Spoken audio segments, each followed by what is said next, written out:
Hello and welcome to the Carving on the Edge Festival 2021, coming to you virtually this year for obvious reasons.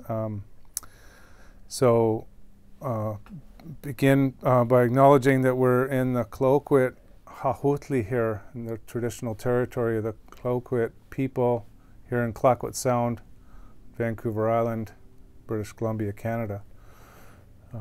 Very honored to be living in these lands and learning from the people in a good way. Uklashis Hakachil. My name is Robinson Cook. A little bit about myself. I was raised in Ontario mostly by my mom. She adopted me at about 6 months old, and I grew up in a place called Peterborough, Ontario, in the Ojibwe traditional territories. At 19, I left home and traveled by means of hitchhiking on sailboats. Had only $500 and had a really brilliant experience of experiencing life outside of the box, sailboat life, and just traveling around like that and getting acquainted with marine culture and the ocean. Kind of got into my blood. I was able to do a transatlantic and visit many places and had a brilliant experience. When I returned to Canada, I came west to Whistler for a season, and then in the spring of '91 I drifted out here to Tofino area, Clayoquot Sound. And soon after my arrival, I took my first walk on Wainachus Hithu East, which is Mears Island over on the trails there. And I met, what has become, my greatest ally in life, this homies, this cedar tree, this cedar spirit. These trees, they're different than trees I'd ever experienced. They're ancient, thousands of years old, these trees, and they speak a language that I could understand, that I felt and just intuitively, and it led to all kinds of wonderful things in my life. And 30 years later, I remain here a student and an ally of the woods, and as you can see, I surround myself in a lot of it and work with it, make things, and carving is my favorite thing to do, especially carving with hand tools. So that's what I'd like to share with you today, is this introduction to working with wood with hand tools. You see the display here of all these tools. I don't want you to be intimidated by what you see, like this sea of tools, that you don't need all of this to carve. I'll show you my first knife. Was this one, a tiny little hook knife, and my first carving was this one, and it's a little drum, and I had only one idea. It doesn't sound so good anymore because there's a bear claw puncture in there. That's another story. I'll tell you how this came to be. My only idea was that I wanted a bowl that had some compression, and by the nature of carving, which I'm going to show you how wood lets you work it, I'm carving down, and it gets stuck here, stuck as you come down. So then I have to carve back this way to get at it, and then I carve this way to finish, and this way to narrow the top. And so with this and an axe, I split it in half to hollow it out, and then put a hide on it. So I wanted to say, don't be intimidated. Start simple. Start with your inspiration. I'm going to give you some ideas about really good beginner projects. There's and the project, we're going to make a little bowl that involves a little bit of relief carving. It involves some sculptural aspect. It involves some design work, and you could carve it in 100 different ways with different tools. And so I'll demonstrate different tools and different ways of going about that. You take with it what you will with whatever tools you come into. I'm going to do a whole thing about tools. While it's on my mind, I would say don't buy really cheap, crappy tools. It's kind of more of a waste than it is anything. Try to find some decent quality tools if you're going to try. They do hold their value if you take care of them. You can sell them, but it may really discourage you if you have a tool that won't cut. So getting back to a little bit about myself and how I come to be here at this time. In '92, I participated in helping set up the blockade at the Kennedy River Bridge, and allowed myself to be arrested in disgust of what was happening at the time. And in '93, during the big protests, I was able to work with Colloquiet people over on Mears Island. Wenachus Hilhuis. I'm really trying to internalize some of these names.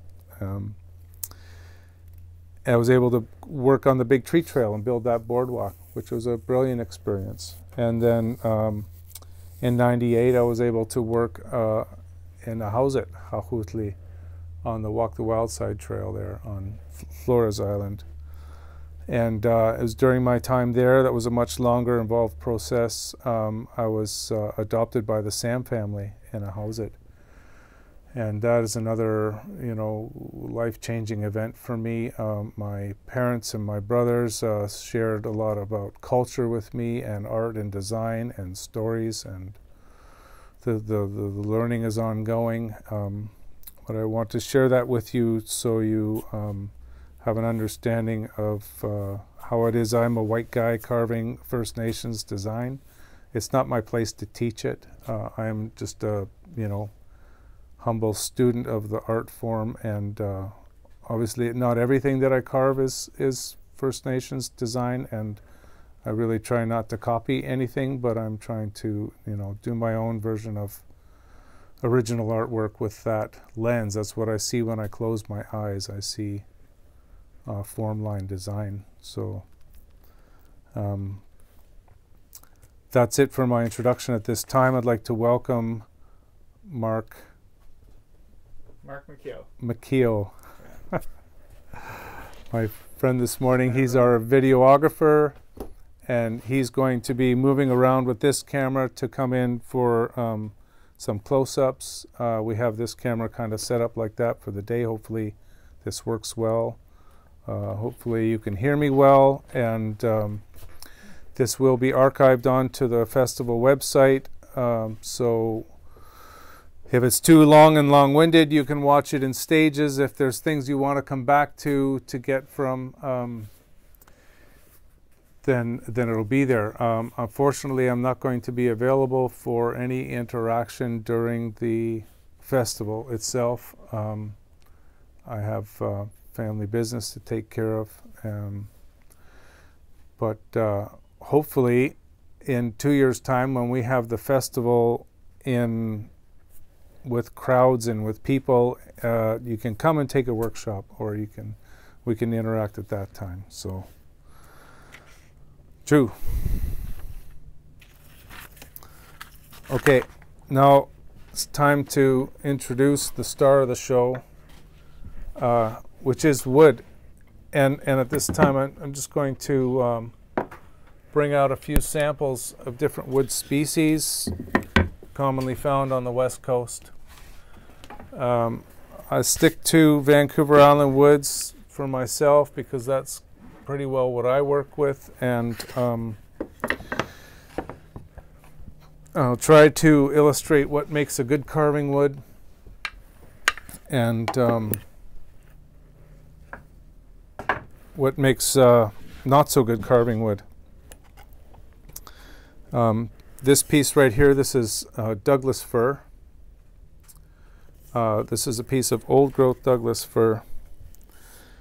And as you can see, and what happens with every tree is that each growth ring has two parts. This is the growth in the early part of the year, and this is the winter growth, or the later part of the year. What makes a really good carving wood is the density of these two, or the growth across the season, is similar.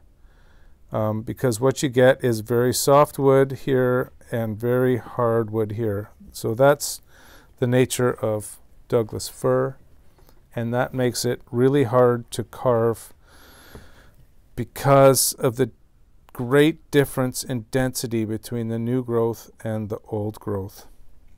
The winter growth.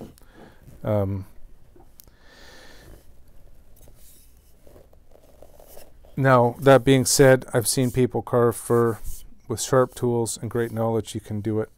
It is a good furniture wood and brilliant building material. It's very strong.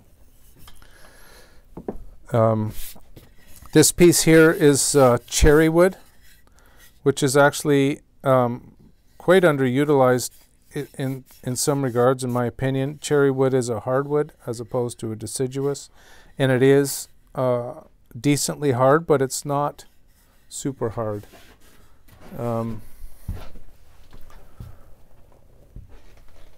It cuts easily with a sharp gouge across the grain or with the grain.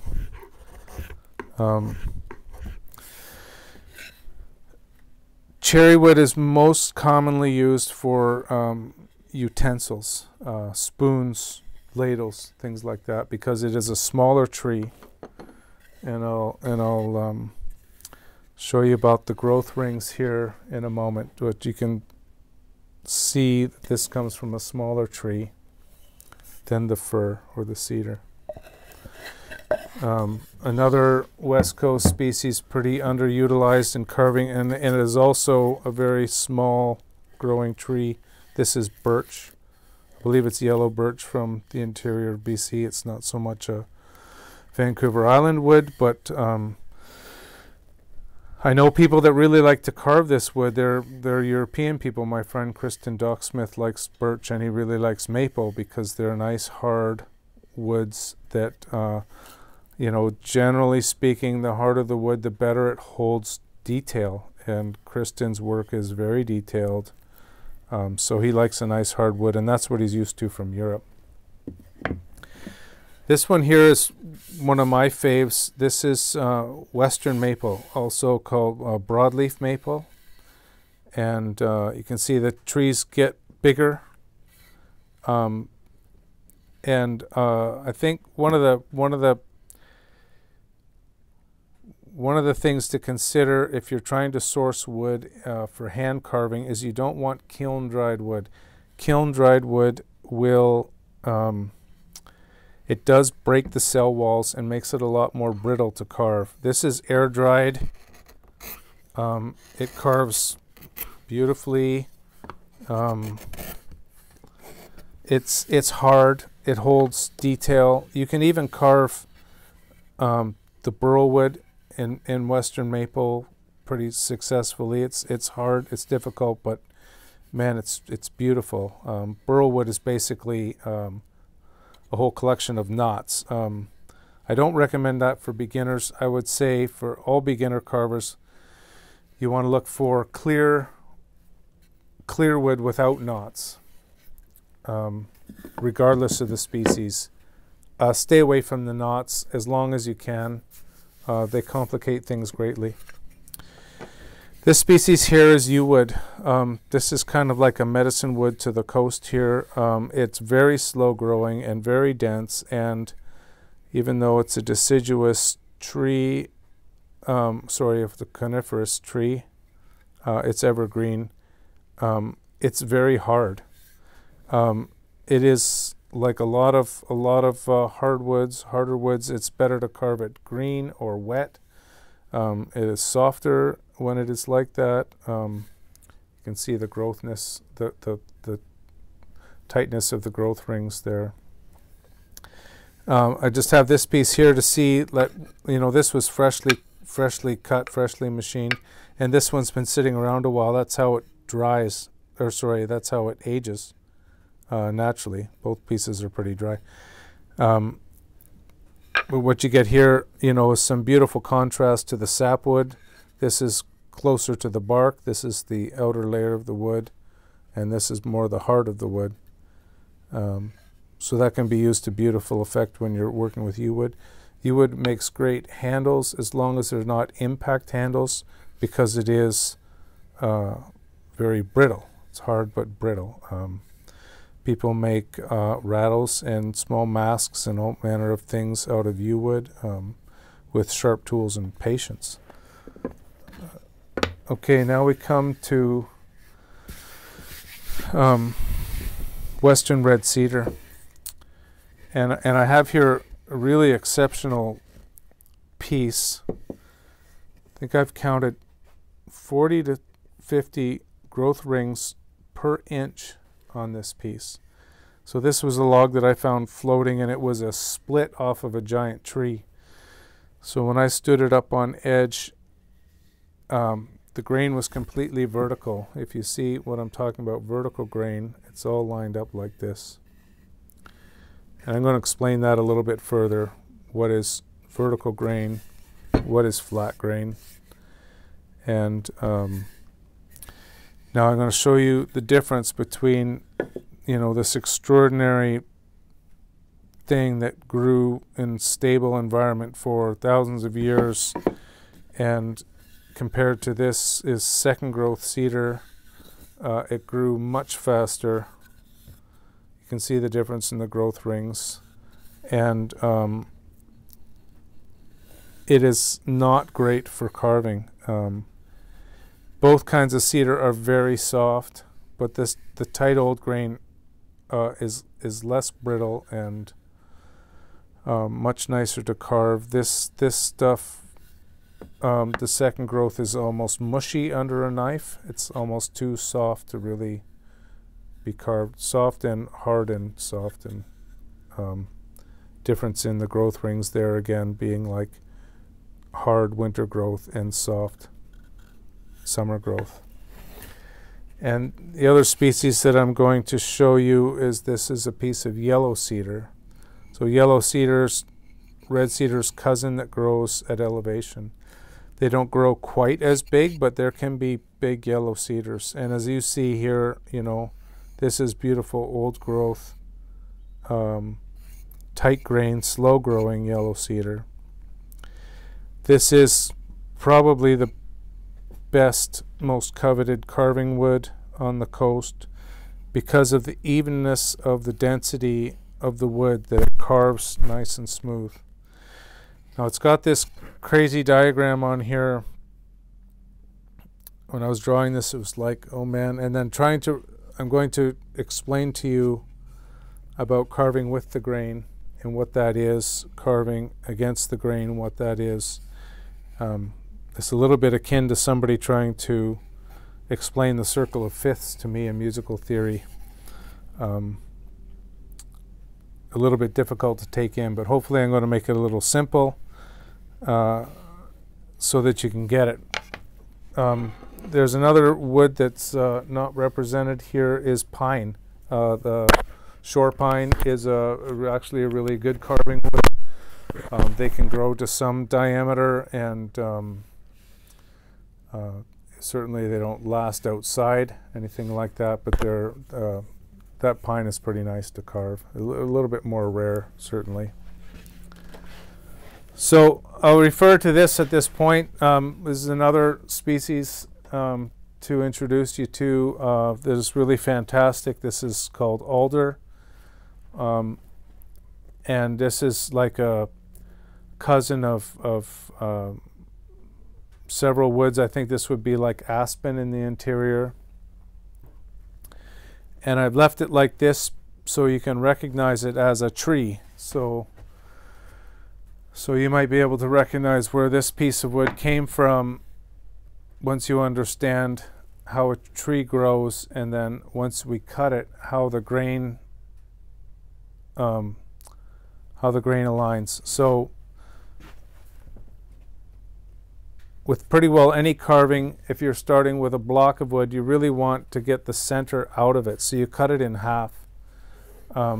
Alders usually fall with already a crack in them, so you try to follow that crack and cut them in half. And then once you open it up here, maybe this one's a little easier to see. Now what are we looking at? So the grain on the end here is aptly named end grain. And then as it comes around the circle here and shows up here, we call this, there's a few ways to talk about that face grain. And it's also, once you come around the curve, from here to here maybe, you could call that vertical grain because it's standing pretty straight up. And that's your nicest carving wood. Now if you're dealing with a massive cedar like that, that's how it is that you can get a turnaround of, there's the outside of the tree, and all this grain is vertical across bigger expanses before it gets into the heart or the pith. Right next to the vertical grain is something called a little bit more akin to flat grain. And the flat grain's really just here in the middle, and that's when the grain is not lined up like this, it's lined up like this. So if you're looking at it, you're cutting through one layer and into another layer and into another layer. Flat grain has its place for carving. Some people strategically use that in masks because you're working in layers. All the high spots may have circle, circle, circle, and the low spots may have circles descending into the grain.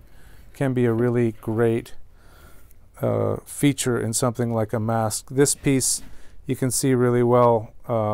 This is flat grain on this surface here. It's flat. Same here. There's a really good example of grain standing up where you can see it more edgy and then more flat.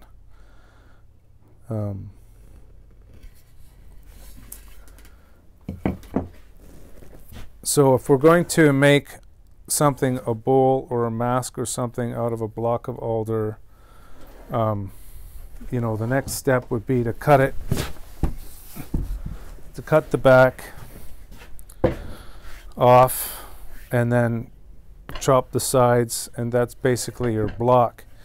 Generally speaking, you're carving your bowl like this and you're trying to get away from the pith. You don't never want the core of the tree in your carving. You never want that. It will crack.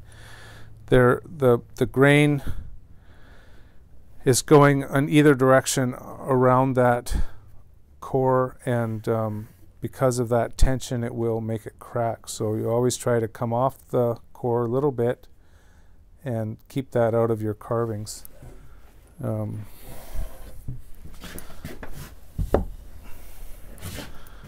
Okay, so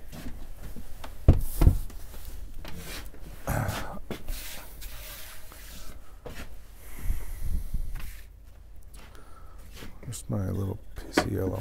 Okay, we're going to talk theory for a minute. Cutting with the grain. So on this face grain here, I've drawn these. This blue line is like this circle that I'm going to carve. And on the outside of the circle, we're cutting this way to the midpoint. And then we're cutting this way to the midpoint. Why? Because you want your fibers, your individual wood fibers, to support each other as you're cutting through. So as we're coming around this way, you'll notice this fiber is longer than this fiber. So if imagine you're cutting, that makes this fiber strong because it's got this one standing up behind it. same to here, and now right here it turns opposite. If we start cutting back this way, it's actually, this fiber is shorter than this fiber. So if you take your hand, it's a very similar analogy. If my fingers are the grain lines of grain, and I take my knife and I'm cutting here, that's supported by that, and that's supported by that.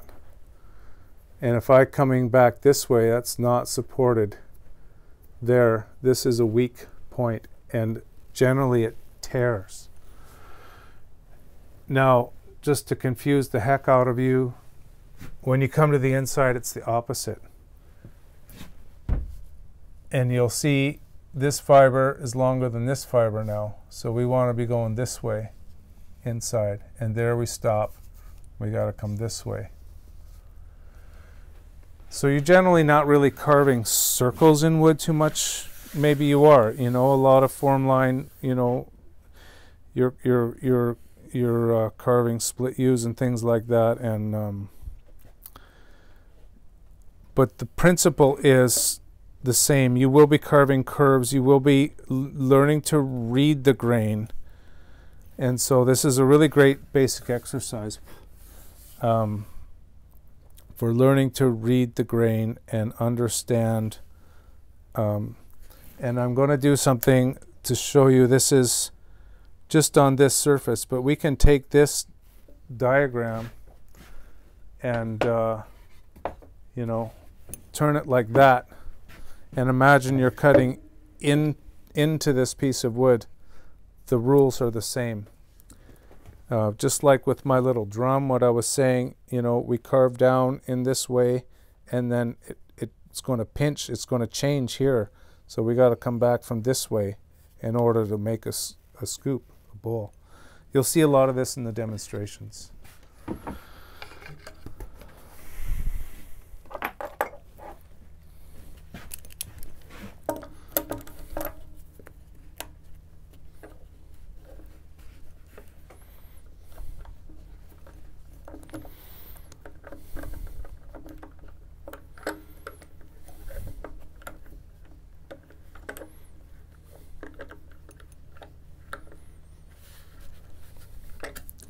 So we're just clamping this on here so you can see well.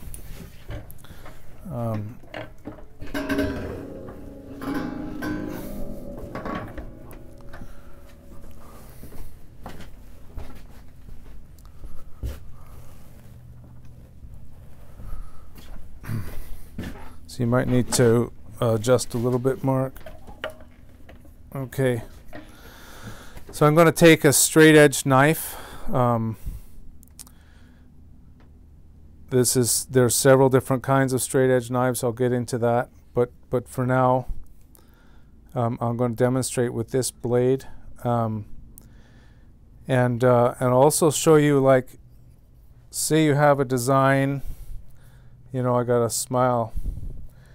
If I just cut this line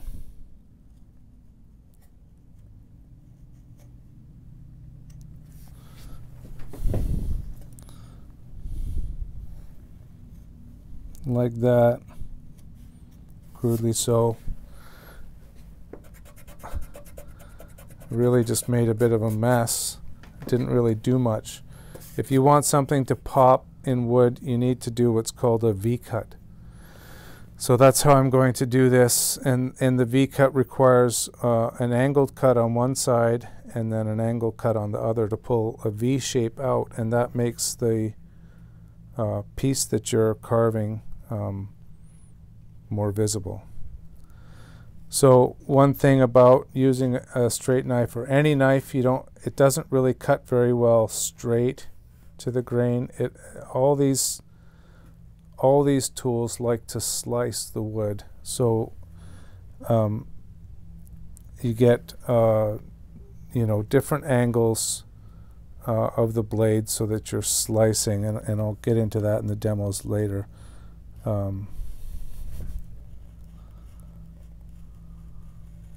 So I'm keeping pretty even as best I can. cut with the knife buried just about the same, and I'm going to stop right there.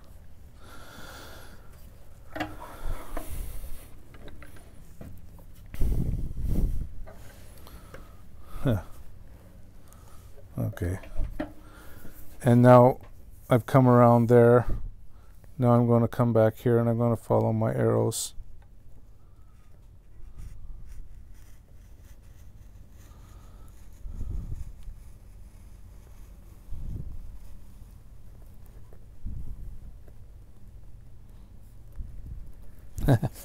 I missed my other cut.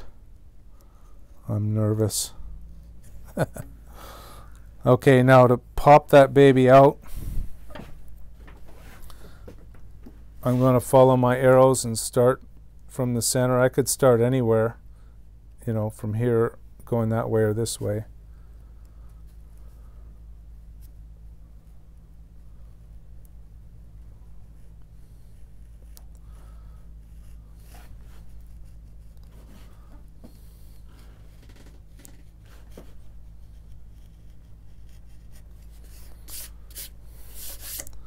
So that's your basic V cut, executed not brilliantly, but basically.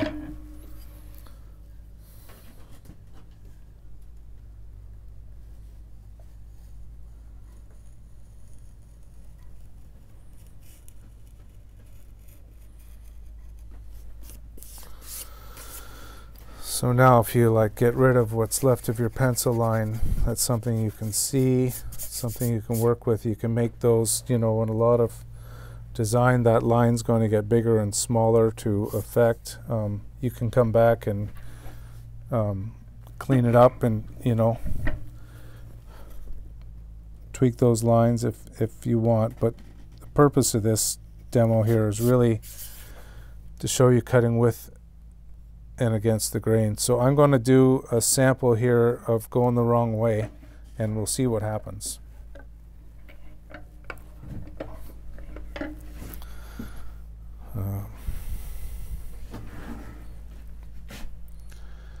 So I'm going to cut this guy this way.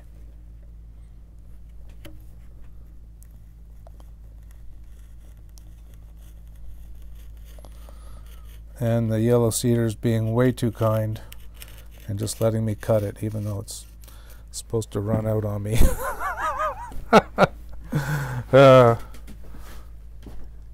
Red cedar wouldn't let me do that. So yeah, I've just made a fool of myself. That's okay. And a less forgiving species, red cedar or something that's not so tight grain, I'm going to get all kinds of problems of tear out from these fibers in that application. So I do have a piece of beautiful grumpy red cedar.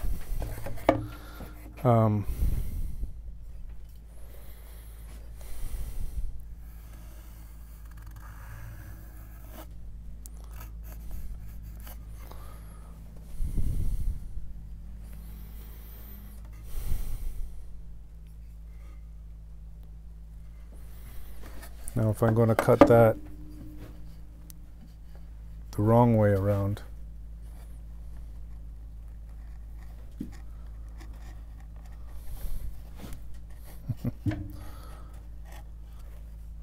again, it's not making a very good sample. You see there's some tearing of the fibers there. Right in there. There we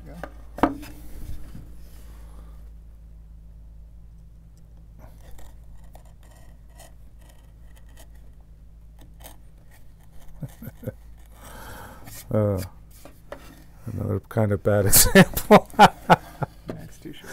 The knife's too sharp, which is, yeah, hey, that's a problem that you know, it's a good problem. Trust me on this. Please. I will pull this one back and talk a little bit about reading the grain. When you're cutting in a circle, you figure out to go with the grain and against the grain. Whenever you're going against the grain, the wood's going to do what's called tearing out. And now a way to read the grain, if I'm looking at the top here and I want to carve something on the top, I can look at the side, and this is what's called the grain running out. You see the side grain is running up like this. It's a little bit squirrely, but generally it's running up like this. So if I get my gouge, and if I cut this way, I'm going to run into those fibers pushing up and resisting my cut. And this is called tear out. Now we're talking. That's grumpy and rotten. All this is talk for now. The theory, is there, but ultimately you need to learn this in your hands. This is a skill that exists in your hands as well as your mind, but really your hands. And you will know, if you can't think or see which way to cut, once you start cutting, you'll know the wood's just not happy, not cooperating. You'll know when you're cutting with the grain. It's like, oh yeah, that's right. It's clean. It's cutting with the grain. There's no tearing. The fibers are peeling off in beautiful curls. So, this is called, against the grain, with the grain, and this cut would be called across the grain. Now, I'm getting some tear out. That can be a few things. The gouge is not sharp. It's possible, but it's pretty sharp. I'm being too aggressive, maybe small paring, or it's just kind of a grumpy piece of wood that doesn't want to cut that way very cleanly. I can try going the other way. I got clean and then tear, clean and tear.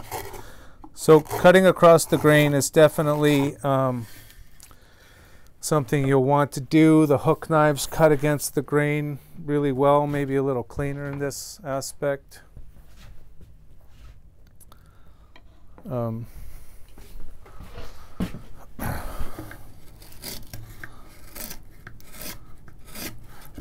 we're getting a little bit of a, clean cut, tear, clean cut, tear.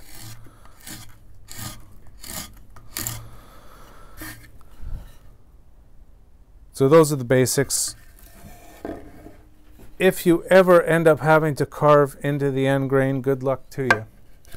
Especially in red cedar, it's very hard to cut those fibers standing right up at you.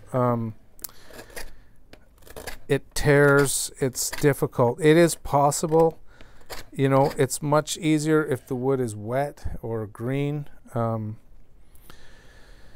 In any carving and design, the least amount of end grain carving that you have to do, the better. Like I was showing you with those pieces of alder, a bowl takes its shape from this part of the tree, not that part of the tree. So we're always cutting into the face grain and not the end grain.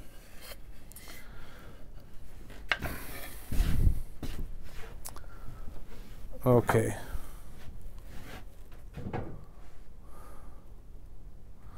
Okay.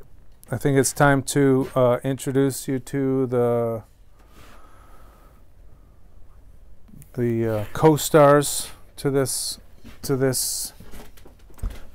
production here today, and that is the tools.